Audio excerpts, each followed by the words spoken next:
Ustadz Muhammad dan Mbak Lina. Kita berada di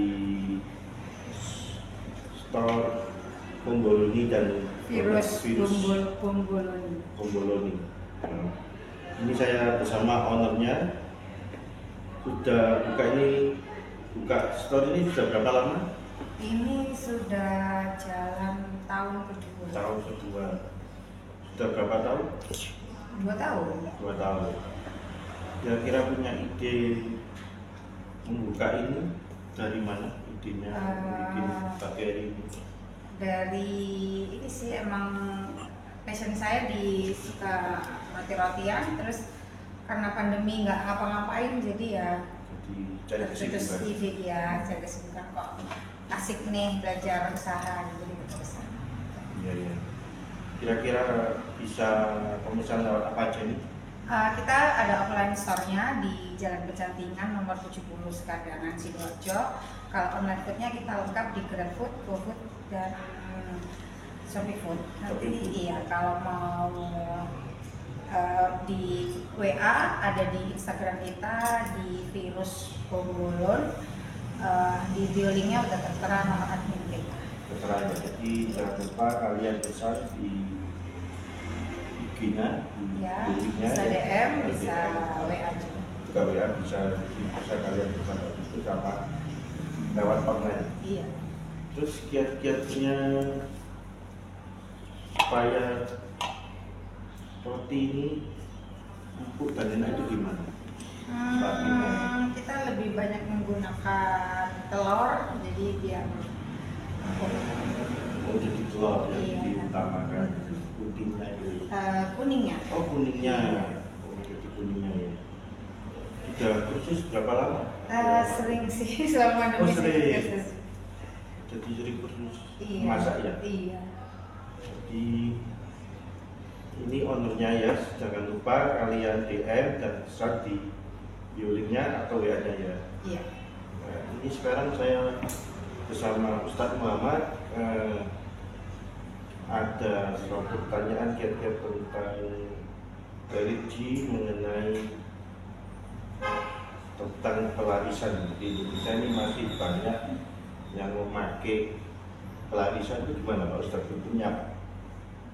Ya sebelum ke situ ya, sebelum lupa, karena sebetulnya dari sahabat-sahabat Nabi SAW ya, Saudara Abdurrahman bin Auf itu pengusaha sukses. Abdurrahman bin Auf itu dia termasuk misalnya orang miliarder dan sebagainya. Di hijrah ke Madinah itu kosong. Dia minta ditunjukkan pasar sebagainya. Nah di situ ada tips sebetulnya dari Abdurrahman bin Auf. Kok bisa dia itu menjadi demikian sukses usahanya? Kata Abdurrahman bin Auf, saya ini tidak jual kecuali cash, dan saya tidak mengambil banyak apa yang saya untung, sekiranya untung saya lepas. Kalau kita kan cari untung yang terlalu, tapi nggak jalan karena itu. Nah Abdurrahman bin Auf itu sebaliknya, ya, untung sedikit pokoknya jalan ya lepas, dan juga dia cash. Karena kalau kredit atau utang ya repot juga. Tapi kan masalahnya sebelum ke masalah penglarisan, sebenarnya kan ya memang cenderung ya nggak semua masyarakat sih. Saya juga pernah survei juga, kalau di masyarakat kita yang zaman serba teknologi itu masih seperti itu.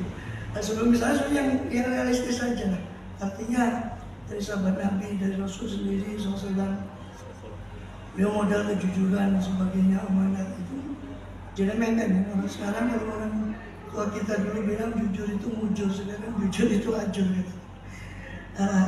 Itu sebenarnya banyak dari pendidikan beliau SAW yang sebetulnya nggak perlu kita ke arah. Ya kalaupun namanya hubungan dengan yang Maha Kuasa ya agama kita sudah jelas. Artinya melalui yang wajib, sholat, ada macam-macam, sholat sunnah kita bisa, ada sholat hajat, untuk doa, untuk bacaan Quran. Memang ada beberapa cenderung seperti sebagian ulama mengambil ayat yang temanya syifa, penyembuhan. Memang tidak ada hadis dari Rasul SAW tentang ayat itu syifa, ayat penyembuhan. Tapi para ulama mengambil itu beberapa ayat temanya kesembuhan, diambil Quran, dibaca untuk dengan memohon kepada Allah SWT dengan kemuliaan pada Quran ini, ayat Quran, minta kesembuhan dengan tema ayat kesembuhan. Subhanallah, memang mujarab secara ratusan tahun ayat itu diamalkan. Itu misalnya, itu salah satu contoh. Ya. Adapun yang lain-lain itu, ya, memang ada perlu, kalau dibilang apa istilahnya, sebagian orang dikit-dikit kepada syirik ya. Memang sebenarnya konsepnya nggak gitu juga. Contoh ada mereka tentang pengalas dan sebagainya. Ya, saya cuma pernah tahu gitu aja, bukan mengamalkan. Ada yang menggunakan ya, kita itu melakukan obat jin dan sebagainya. Soalnya nggak otomatis orang itu berteman dengan jin kemudian dia syirik, karena syirik itu intinya menduakan Allah. Menduakan Allah dengan sesuatu yang dianggap bahwa yang kuasa yang lain selain Allah, itu nggak perlu tunggu jin kalau syirik itu. Apapun kalau dia meyakini itu bisa memberi pengaruh di luar kuasa Allah SWT, itu sudah dianggap syirik. Kalau jin kan bedanya cuma beda dimensi. Sama kita minta tolong tadi, kalau sudah kita teman kita untuk benarkan kamera sebagainya. Ya, cuma kan ini makhluk nyata ini. Ya. Nah, kalau itu kan makhluk astral, makhluk yang nah, jadi nggak semuanya syirik. Cuma memang kata orang yang tahu ilmu seperti itu ya. Jadi kebanyakan mereka tidak gratis, tidak ada tuntutan. Nah, selama mereka tidak menuntut sesuatu yang menyimpang dari syariat, apalagi dia, karena jin itu dikatakan di surah jin di Quran, ada yang taat dan ada yang durhaka. Minul qos itu dan minul kafir. Di antara kita ada yang durhaka, ada yang soleh, ada yang mukmin, ada yang kafir. Seperti manusia. Bahkan kata Imam Suyuti di kitabnya itu ada yang macam-macam, Nasara, ada yang Yahudi, ada yang contoh kalau dengan baca di surat Al-Ahqaf, akhir surat Al-Ahqaf, itu Rasulullah pernah didatangi serombongan jin. Di surat Al-Ahqaf itu, di situ diceritakan bahwa jin itu mengatakan bahwa inna sami'na Qur'an membaca Musa, dikatakan kami mendengarkan bacaan Quran itu yang turun setelah Musa. Kata ahli tafsir, kenapa dia tidak mengatakan setelah Isa atau setelah Musa? Kata ahli tafsir, ini jinnya agamanya Yahudi, karena dia tidak percaya kepada Nabi Isa. Jadi jin itu kita. Ya kalau itu memang pengalasnya dengan bantuan itu ya, jin. Itu tergantung jinnya juga, ada yang kafir, ada yang muslim, soleh, ada yang. Dan kalau dia nuntut sesuatu yang di luar syariat, ya jelas haram, tidak boleh. Karena dia ada pasti ada tuntutan. Nah, tadi kan sudah cukup ikhtiar dari Rasul SAW. Beliau mengajarkan sahabatnya, Abdullah bin Utsman bin Affan, banyak pengusaha sukses dari kalangan sahabat yang mereka karena yang modal-modal ya bukan modal yang nampak ya. Ini yang kadang nggak diperhitungkan. Kadang kita cuma menghitungkan modal yang kelihatan lah, duit, toko atau dan sebagainya kelihatan. Padahal kan ada modal seperti kejujuran, amanah dan sebagainya. Yang itu semua nilai-nilai Islam yang diajarkan oleh Rasulullah SAW. Selain tadi itu, Abdurrahman bin Auf ya, mengajar dia. Beliau sudah pokoknya saya untung saya lepas. Saya tidak mau ruwet dengan hutang dan sebagainya. Coba tengok masyarakat. Kita dibiasakan dengan paylater dan sebagainya. Ini kan sebetulnya budaya macam mana? Karena kita sekarang seolah-olah di telinga kita, di mata kita semua ngajari berhutang. Padahal itu Rasulullah sendiri SAW itu ngajari untuk berlindung dari hutang di doa setiap tasyahud akhir. Karena Allah yang nama Qarami wal Ma'tham. Selain berlindung dari azab kubur, beliau ada tambahan doa, saya berlindung ya Allah dari dosa dan hutang. Ditanya sama sahabatnya, Rasulullah, kenapa kau jenengan kok selalu berlindung dari hutang? Iya, orang kalau hutang itu haddatsa kadzaba. Kalau orang hutang itu dia selalu bicara dan dusta bicara.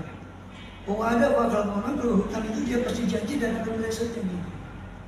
Jadi artinya hutang itu bisa menjerumuskan ke dosa-dosa yang lain. Maka Rasulullah SAW dalam doanya, ternyata yang beliau berlindung saya neraka azab siksa kubur. Beliau berlindung dari hutang dan dosa. Dan al-Maghrib al-Maghrib. Seperti semua didikan dari Rasulullah itu itu kan penting bagi untuk membangun usaha dan sebagainya. Ada Islam agama yang syamil dan kamil sampai seluruh aspek, tidak ada di situ Quran atau Rasul SAW tidak bicara tentang itu semuanya kalau kita cermat. Semua orang kan milih jalan pintas ya. Katanya dengan yang sesuatu yang di luar nalar yang katanya ya mungkin bisa mendatangkan keuntungan sesaat, tapi kalau didalami lagi. Ya kan? Nah, kalau logikanya gini, kalau memang itu bisa memperkaya dengan dukunya, kenapa tidak dukunya pakai sendiri? Itu logika yang sehat, nggak usah pakai dalil. Ya, selain tadi sudah saya jelaskan tentang itu. Jadi intinya tergantung ritualnya juga, tergantung juga kalau kepada jin itu ya. Memang ya banyak itu kebanyakan memang mengarah kepada yang negatif. Cuma dihindari. Ya, dengan akidah itu kan berpengaruh. Mau tidak mau kan? Dengan akidah kita aja jangan gak usah jauh-jauh yang gaib ya. HP. Sekarang kayak nggak bawa HP itu kayak gimana gitu kan? Orang gitu nggak bawa jimat, gimana? Hanya pengaruh sama lambat laun itu kan berpengaruh pada akidah, keyakinan dan sebagainya. Itu yang kemudian nanti bahaya. Ya, dan Islam lebih menganjurkan kepada akhirat, tidak kepada kesempatan sesaat. Memang itu bicara seperti itu, jujur, amanat, dan semua yang diajarkan itu kayaknya zaman sekarang kayak sesuatu yang gimana ya, berat. Ciri-cirinya itu baca gini ya, kalian. Kata-kata orang ya, kalau ciri yang memakai lisan itu kan banyak pengunjungnya, nggak stop-stop. Terus di saat dimakan itu nggak enak. Makanya kadang-kadang orang sebelum makan kan harus mengucapkan Bismillah dulu. Ciri-cirinya kalau orang yang mati itu kan orangnya, pembuluhnya nggak berhenti-henti. Terus rasanya kalau yang imannya kuat itu kan tahu rasanya nggak enak, buka ya kurang, itu ciri-cirinya. Tapi di Indonesia itu selalu itu nggak ketinggal. Kenapa? Pasti selalu dipakai. Ya dari dulu ya, memang background masyarakat kita kan dari sebelum Islam, ya, pra-Islam itu sudah mengenal hal yang begitu. Sampai kepada Islam, dari sebagian yang berdakwah di sini, kemudian dia berapa tahun, tapi masih terbawa. Dan memang kecenderungan manusia itu kan selalu bersandar kepada satu kekuatan yang dianggap dia itu bisa lebih kuat dari dia. Sampai Gorbachev sendiri, presiden Rusia, itu kan dulu Uni Soviet, dia sosialis, komunis, yang notabene nggak percaya agama. Tapi bagaimanapun ketika saya ada para pesawat waktu itu di presiden ini, kemudian ada satu pesawat yang dimanuver, dan dia tanpa sengaja mengucapkan nama Tuhan. Kalau bahasa Inggris saya tidak tahu, bahasa Rusia ini, oh my God. Notabene dia orang yang nggak percaya sama itu Tuhan, tapi memang nggak bisa dibohongi. Fitrah manusia itu memiliki keyakinan pada sesuatu kekuatan yang dianggap orang dia menganggap itu sesuatu yang supranatural, sesuatu yang hebat. Nah, di situ agama Islam, agama itu mengarahkan bahwa yang dimaksud yang membawa semuanya, yang menguasai semuanya, itu kembali kepada Allah SWT. Adapun kepercayaan tentang itu fitrah manusia. Kemudian di sini budaya background sebelum pra-Islam itu juga memang sudah mendukung itu. Mungkin jadi ke bawah. Ya tergantung orangnya juga sih. Itu makanya kuat-kuat iman itu tadi. Kalau memang iman tak kuat, dia akan lari kepada sesuatu yang dia jalan pintas atau putus asaan. Makanya jangan lari kalau di Quran putus asa itu penyakitnya orang kafir, kata beliau. Kata Allah SWT. Wala yasru ila ila qawlu kafirun. Dalam surat Yusuf itu. Hanya suatu yang dikecam, keputusasaan, gampang menyerah dan sebagainya. Sehingga akhirnya kalau sudah itu larinya kepada jalan-jalan yang penting yang tidak ada rotan, akar pun jadi nggak ada, rumput pun orang kalau tenggelam ya rumput pun dia tarik gitu. Apa saja yang dia anggap itu bisa mengeluarkan dia dari masalah yang mungkin ekonomi semuanya. Cara instan yang paling cepat ya. Ya, tapi bahaya kalau dia kembali lagi bahayanya kan nanti kan. Gak mungkin orang melakukan terus ada bahaya. Kalau gitu kan orang pada tobat semua kan gitu. Nah, sedangkan kebanyakan siksa itu kan banyak, walaupun ada sebagian yang Allah tampakkan di dunia, tapi kan kebanyakan di akhirat. Nah, itu kan butuh iman. Dan ketika orang iman itu lemah, ya disitulah masuk yang macam-macam itu.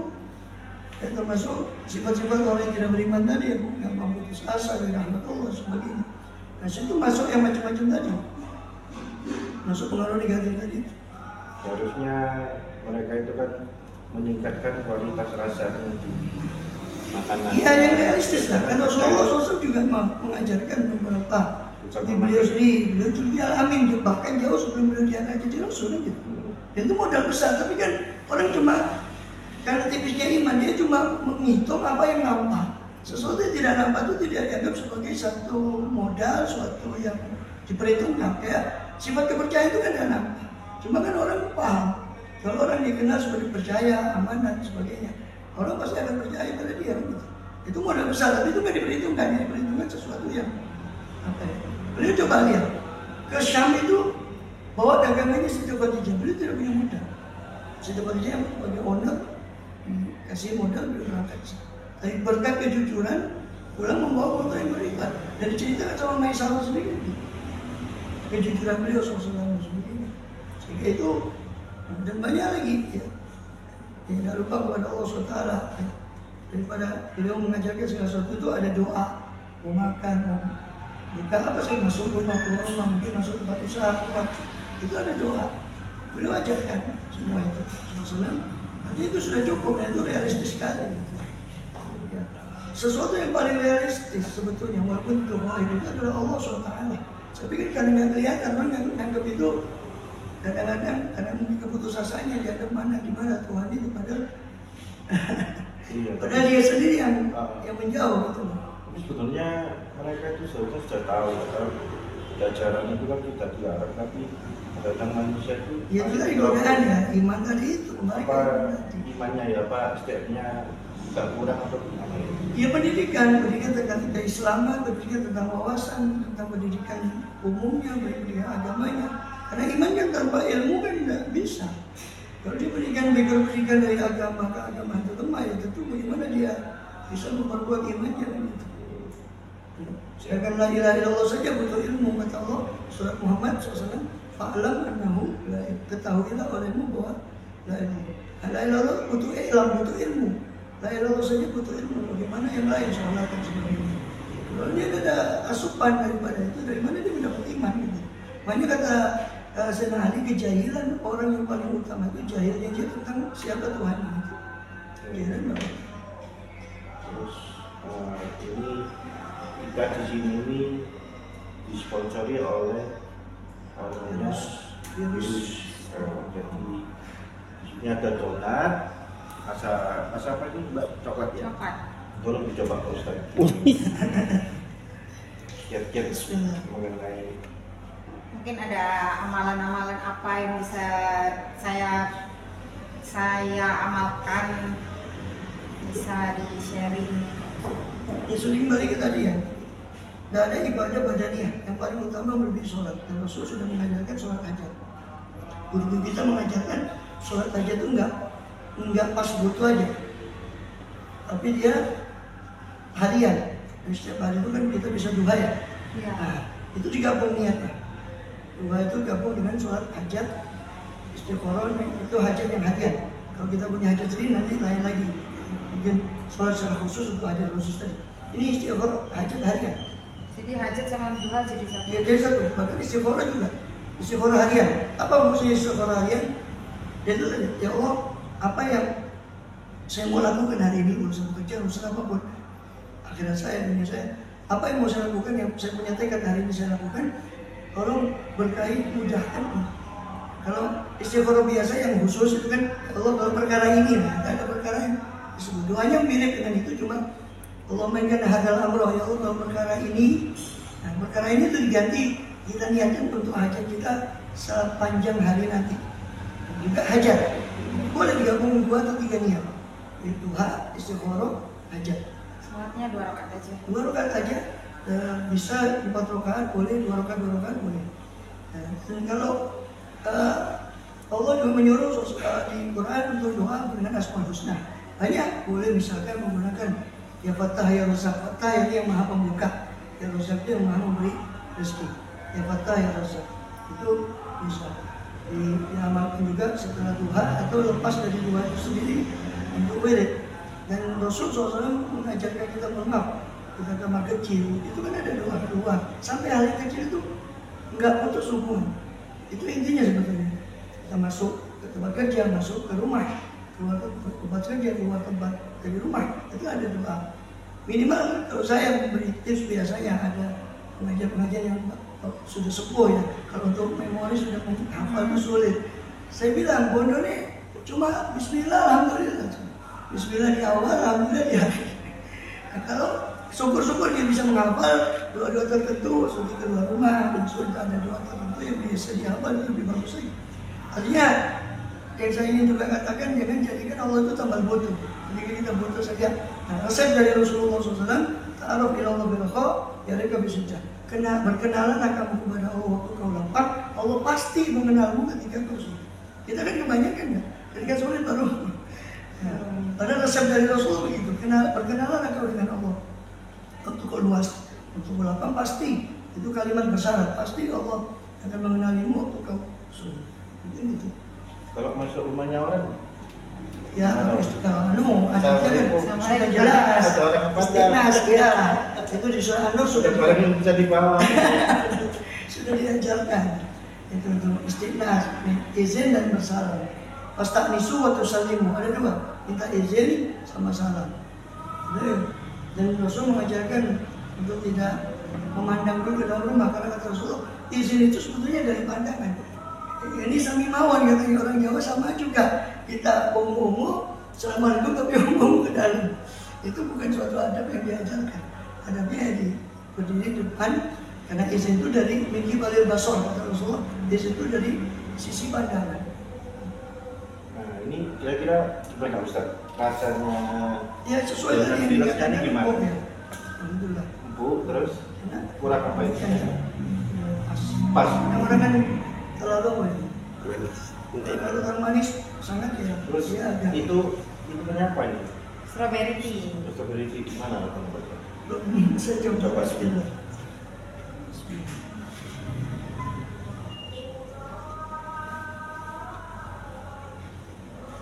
Kira-kira gimana?